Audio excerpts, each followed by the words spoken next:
Assalamualaikum warahmatullahi wabarakatuh. Para pemirsa semua, alhamdulillah wa binikmatillah wala haula wala quwata illa billah. Muhammad ibni Abdillah la nabiyya ba'dah, amma ba'du. Pernah saya sampaikan, siapa saja, mau kiai kondang, mau kiai lokal, mau yang bergelar profesor, mau yang pejabat setinggi apapun, maupun yang rakyat jelata, siapa saja yang mencoba membela klan Ba'alwi, maka kalian akan tumbang dengan sendirinya karena kebenaran kalian nafikan. Demikian juga UAS sekarang mencoba mati-matian untuk mengisbat kebenaran daripada klan Ba'alwi sebagai dzurriyyah Rasulullah SAW. Ingat UAS, Anda adalah ustadz. Setiap kata-kata inna sam'a wal absara wal abida kulu kana anhu mas'ulan akan ditanya dan dimintai pertanggungjawaban di hadapan Allah Subhanahu wa taala. Di dunia kita masih bisa bergalah-gasi, tapi di akhirat nanti kita semua akan mempertanggungjawabkan di hadapan Allah Subhanahu wa taala. Keberanian apa yang Anda tampilkan di hadapan Allah? Maka sebagai sesama muslim, saya mengingatkan, mungkin Anda menganggap lancang, saya itu siapa, Mbah Ukit itu siapa, mencoba mengingatkan orang-orang yang diketahui alim, diketahui ustadz-ustadz yang top, ahli kitab, dan lain sebagainya. Tapi kebenaran itu bukan berpatokan pada itu, tapi kebenaran itu terletak pada hati nurani kita semua yang mau menerima kebenaran yang datang dari Allah Subhanahu wa taala, yang dilewatkan melalui kalam siapa saja yang didedaki oleh Allah Subhanahu wa taala. Meskipun kalam kebenaran itu keluar dari budak yang legam dan hitam, maka itu meski kita terima. Itulah adalah prinsip orang-orang yang beriman. Jadi tidak melihat siapanya, tapi melihat apa yang keluar dari kalam-kalam orang itu. Kalau kalam kebenaran itu keluar dari budak yang legam, hina, papa, tapi kalau itu kebenaran, meski kita harus berani menerimanya. Jangan mentang-mentang kita menjadi ustadz yang top, jangan mentang-mentang nasab kita darah biru, jangan mentang-mentang kita orang yang merasa lebih berkuasa atas wilayah keagamaan, kita tidak berani menerima kebenaran yang datang dari kiai kampung, yang datang dari budak yang legam. Anda semua ingat sejarah-sejarah peradaban awal Islam, bagaimana tokoh-tokoh kaum Quraisy, bangsawan Quraisy yang tidak mau menerima kebenaran yang dibawa oleh Rasulullah. Pada akhirnya dia akan menerima kehinaan di dunia dan kehinaan di akhirat. Oleh karena itu, mari kita simak bersama apa yang menjadi komitmen UAS untuk membela majikannya. Dan saya yakin, hai UAS, Anda akan tumbang. Anda akan malu pada saatnya nanti.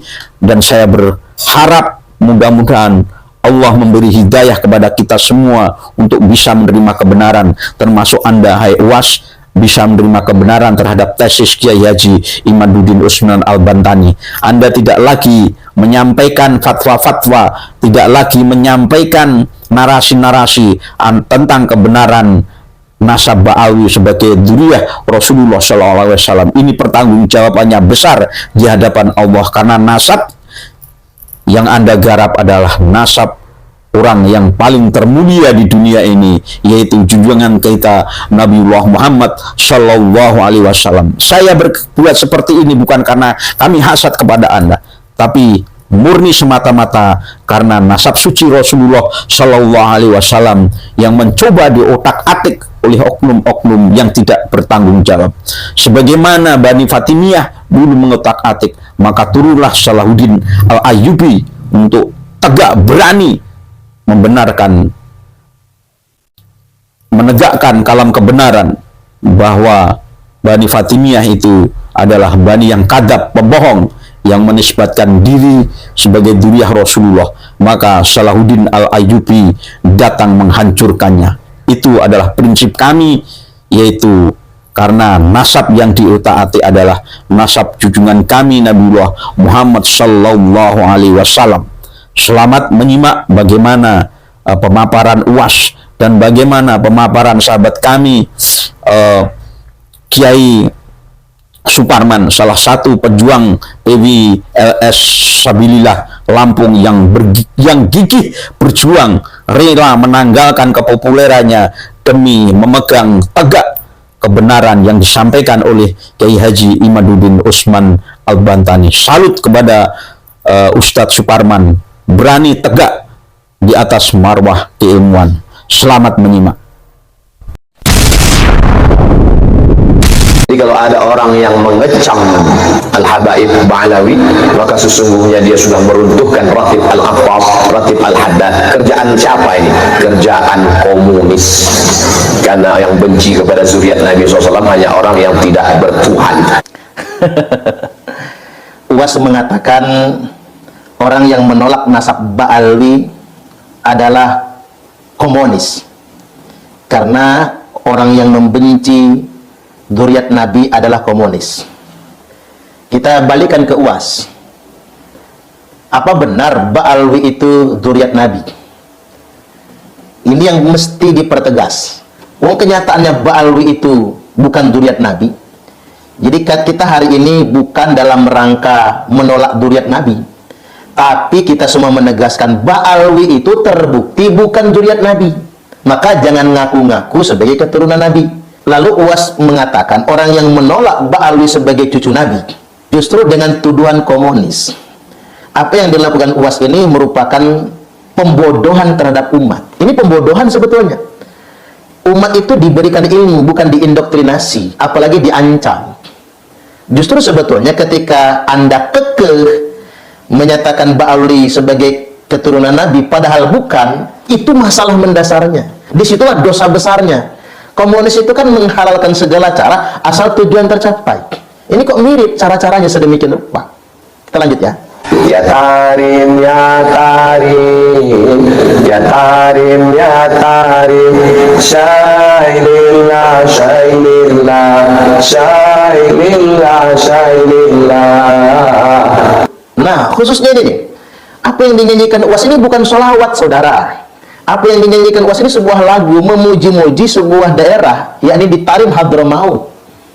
Coba Anda lihat di peta Indonesia, ada nggak kampung atau desa atau wilayah di Indonesia ini yang bernama Tarim? Jadi sebetulnya kita hari sedang dicekoki melalui sebuah lagu yang diklaim sebagai sebuah sholawat. Tanpa sadar kita sudah memuji-muji bangsa orang lain, lalu merendahkan bangsa kita sendiri. Maka saya ingin himbau kepada santri-santri, tim-tim hadrah, jangan lagi melantunkan ya Tarim, ya Tarim. Mending Anda nyanyi lagu Indonesia Tanah Air Beta. Di sana tempat lahir beta, dibuai dibesarkan bunda. Jadi lebih baik kita nyanyi lagu Indonesia Tanah Air Beta, Indonesia Raya dan lain sebagainya, daripada lagu orang kemudian kita bangga-banggakan di dalam negeri. Muhammad An-Naqib punya anak laki-laki namanya Isa Ar-Rumi. Isa Ar-Rumi punya anak laki-laki namanya Ahmad bin Isa Al-Muhajir. Kenapa disebut Al-Muhajir? Karena dia pindah dari Irak ke Tarim. Lalu kemudian pindahlah Ahmad bin Isa Al-Muhajir ke Tarim. Lalu dia punya anak laki-laki namanya Ubaidullah. Nah, kemudian gaya-gayaan saudara UAS ini, Ustadz Abdul Somad, menyebutkan silsilah Ba'alawi. Itu sebetulnya kuncinya sebetulnya. Nah, UAS hari ini bertanggung jawab. Karena UAS sudah mengisbat Ba'alawi sebagai keturunan Nabi. Kemudian sudah menyebutkan Imam Ahmad bin Isa Ar-Rumi. Sekarang kita ingin pertegas. Ketika UAS mengatakan Imam Ahmad Al-Muhajir, dia menyatakan Imam Ahmad hijrah ke Yaman. Sekarang UAS harus tunjukkan data, karena itu yang dipertanyakan oleh Kiai Imam. Hadirkan kitab sezaman atau dalam durasi 5 abad yang menyebutkan Imam Ahmad hijrah ke Yaman. Karena data itu nggak ada. Hanya diaku-aku pada abad ke-9 kemudian. Ada 5 abad lamanya kita dihadapkan dengan ruang hampa, ruang kosong, tidak ada satupun yang menyebutkan Imam Ahmad itu hijrah ke Yaman. Beliau di Basrah. Tiba-tiba di abad ke-9 Hijriah, Ba'alawi mengklaim Imam Ahmad hijrah ke Yaman. Nah, ini saya ingin tanya kepada UAS, Anda sebagai ustadz, sebagai penceramah, Anda harus bertanggung jawab. UAS harus hadirkan kitab yang menyatakan Imam Ahmad bin Isa hijrah ke Yaman. Kalau tidak, berarti Anda sengaja memanipulasi umat. Saya ulangi, kalau UAS tidak bisa menunjukkan kitabnya, penjelasan riwayat yang menyatakan Imam Ahmad bin Isa hijrah ke Yaman, hijrah ke Hadramaut, kalau tidak bisa menunjukkan itu, maka UAS terindikasi telah membohongi umat. UAS terindikasi telah memanipulasi umat dan memaksakan sebuah indoktrinasi, memaksa umat untuk percaya Ba'alwi merupakan keturunan Nabi. Setiap ustadz mau balik penceramah itu jangan asbun, jangan asal ngomong. Dia harus mempertanggungjawabkan apa yang dia sampaikan. Apalagi Anda sudah mengatakan yang mengkritisi nasab Ba'alwi adalah komunis. Tuduhan ini serius loh. Tuduhan komunis itu setara dengan tuduhan kafir. Oke, kita tidak perlu merasa tersungging dengan itu semua, karena kita punya datanya. Hari ini kita sedang menunggu data. Mungkin saudara UAS bisa menunjukkan datanya yang menyatakan Ubaidillah adalah sosok yang benar-benar ada. Termasuk seperti Romo Kiai Haji Miftahul Akhyar yang mengatakan Ubaidillah bin Ahmad itu adalah seorang mujtahid, al-alim al-allama, seorang ulama besar. Oke, kalau memang dia ulama besar, beliau wafat tahun 383 Hijriah. Mana catatannya? Mana buku nasabnya? Mana catatan, mungkin ada yang meriwayatkan sosok ulama, mana karyanya, mana kitab yang dia tulis. Kita kan berpikirnya sederhana saja sekarang. Ketika Bani Ba'alwi mengklaim datuk mereka adalah Ubaidillah yang dinasabkan kepada Ahmad dan seterusnya, yang wafatnya tahun 383 Hijriah. Nah, mana catatan di abad tersebut? Abad ke-4 Hijriah. Tidak ditemukan di abad ke-4 Hijriah. Di abad berikutnya, abad 5 Hijriah, naik ke 6 Hijriah, naik ke 7 Hijriah, naik ke 8 Hijriah. Sudah 5 abad lebih ini, tidak ada catatan sama sekali. Oke, siapa yang akan bertanggung jawab ini? Saudara Taufik Asgab, Ketua Rabitatul Alawiyah, harus jawab ini. Antum jangan cuma ngaku-ngaku cucu Nabi. Habib Rizik, Bahar bin Smith, harus dijawab ini. Hanif Al-Attas harus menjawab ini semua. Ustadz Abdul Somad, Anda wajib menjawab, karena Anda sudah mendiskreditkan orang yang mengkritisi dengan sebutan komunis. Anda harus jawab ini. Kalau Anda tidak menjawab, berarti Anda hanya bisa mengindoktrinasi saja. Itu namanya pembodohan terhadap umat. Mendoktrin umat tanpa dalil, mendoktrin umat tanpa hujah, itu adalah pembodohan terhadap umat. Ini nggak boleh dibiarkan sebetulnya. Oke, saya ingin mengajak publik untuk berpikir jernih lah. Mulai dari pasca abad ke-4 Hijriah sampai abad ke-9 Hijriah, tidak ada data yang menyebutkan Ubaidillah ini tadi. Dia hijrah ke Yaman, nggak ada datanya. Nama Ubaidillah ini juga nggak ada. Tiba-tiba nama ini baru disebutkan pada abad ke-9 Hijriah oleh Habib Ali bin Abu Bakar As-Sakran dalam kitab Al-Burqah atau Al-Burqatul Musyiqah, di mana Habib Ali bin Abu Bakar As-Sakran ini baru wafat tahun 895 Hijriah. Bayangkan dari tahun 383 Hijriah ke tahun 895 Hijriah. Coba matematika Anda dipakai. 5 abad lebih lamanya. Tidak ada data sama sekali. Ya, saya pakai logika sederhana ya, biar yang awam juga bisa memahaminya. Di tahun ini, di abad ke-21 ini kan tahun 2024, berarti kita nyebutnya abad 21 ini. Kita mengenal di abad 21, kemarin di abad 20, ada seorang yang sangat terkenal, namanya Insinyur Soekarno. Orang tahu dong, beliau adalah Bapak Proklamator, Presiden Republik Indonesia yang pertama, di urutan pahlawan ditempatkan di nomor 1, dan punya anak. Nama anaknya Megawati, Soekarno Putri, Sukmawati, Rahmawati, Guntur Guru, dan nama-nama mungkin, ya inilah yang kita kenal sebagai nama anak Soekarno. Di abad ke-21 ini. Tiba-tiba 5 abad ke depan, berarti kita ambil tahun 2524 katakanlah. Di tahun 2524, 5 abad ke depan, tiba-tiba ada sebuah keluarga yang membangun pengakuan. Kami ini adalah cucunya Soekarno. Anak keturunan Soekarno. Lalu orang bertanya, loh kok bisa kalau Anda ini anaknya cucunya Soekarno? Apakah Anda ini adalah zuriatnya Megawati, Sukmawati, Guru atau Guntur? Lalu kemudian keluarga ini mengatakan, klan ini mengatakan, kami adalah keturunan dari datuk kami yang bernama Suparman Soekarno Putra. Inilah yang disebut dengan ngaku-ngaku. Kemudian orang bertanya, mana catatannya, mana korannya, mana bukunya, catatan silsilah keluarganya, mana? Nggak bisa menunjukkan. Orang periksa file-file pemberitaan di abad ke-21, abad 22, abad 23, ada abad 24, abad 25 diperiksa semua. Nggak ada. Pengakuan itu baru muncul di abad ke-26. Orang kemudian jadi bingung, mana ini datanya? Persis seperti itulah apa yang dilakukan oleh Ba'alwi hari ini. Mereka membangun pengakuan itu hari ini, setelah 5 abad kemudian, bahwa kami adalah zuriat Nabi dari jalur Ubaidillah. Nggak bisa begitu, bos. Kalau begitu caranya orang ngaku-ngaku aja, yang penting ide mancung. Nggak bisa. Kalau Anda paksakan itu semua, ini pembodohan. Bahkan bukan hanya pembodohan, ini penipuan ini namanya. Kemudian yang berikutnya, data terkait dengan catatan kitab nasab ini juga dilengkapi oleh kajian pakar DNA. Pakar DNA memastikan ini sains, ini ilmiah 100%, kita bisa menelusuri jejak asal-usul genetik seseorang.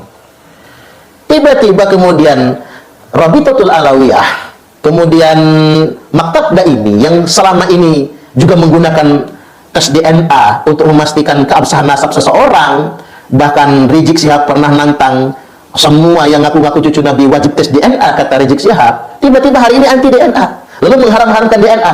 Mau tahu nggak apa sebabnya?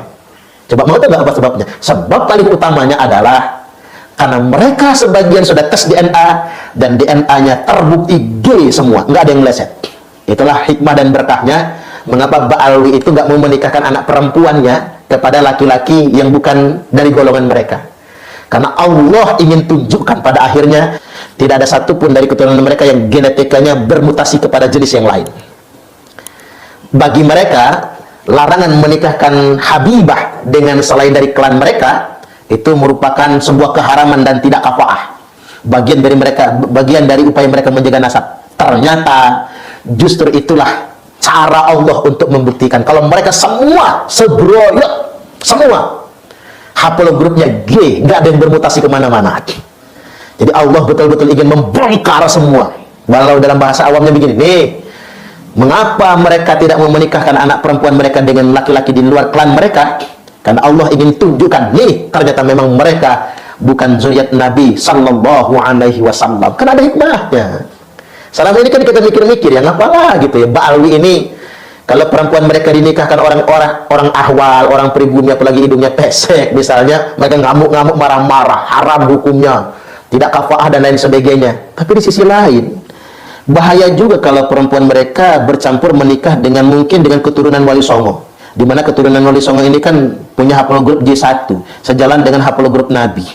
Nanti ketika ada keturunan dari mereka ternyata J1 karena gara-gara ngambil garis keturunan Wali Songo, maka mereka bisa membangun klaim, nih, nggak semua Ba'alwi itu G, ada juga yang J1. Tapi hikmahnya mereka melarang perempuan mereka menikah keluar agar haplogrup DNA asalnya terjaga tetap G sepanjang zaman. G itu kan etnis asalnya Yahudi Ashkenazi.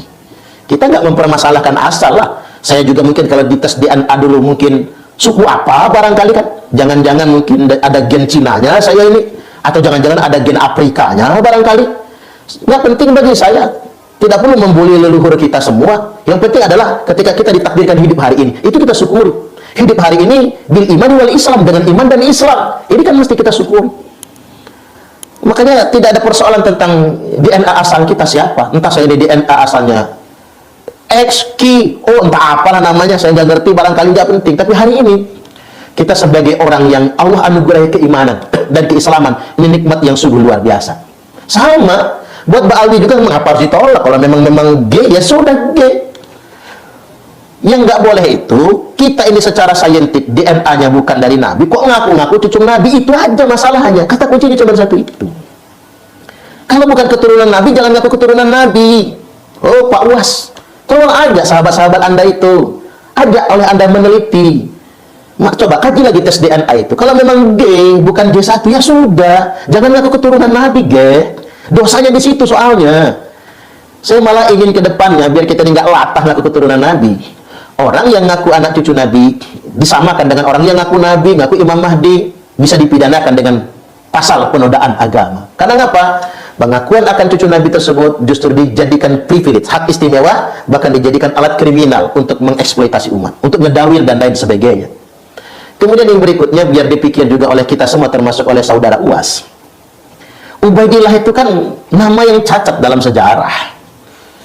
Cacatnya sejak kapan? Cacatnya sejak terbunuhnya Imam Husain bin Ali radhiyallahu anhuma.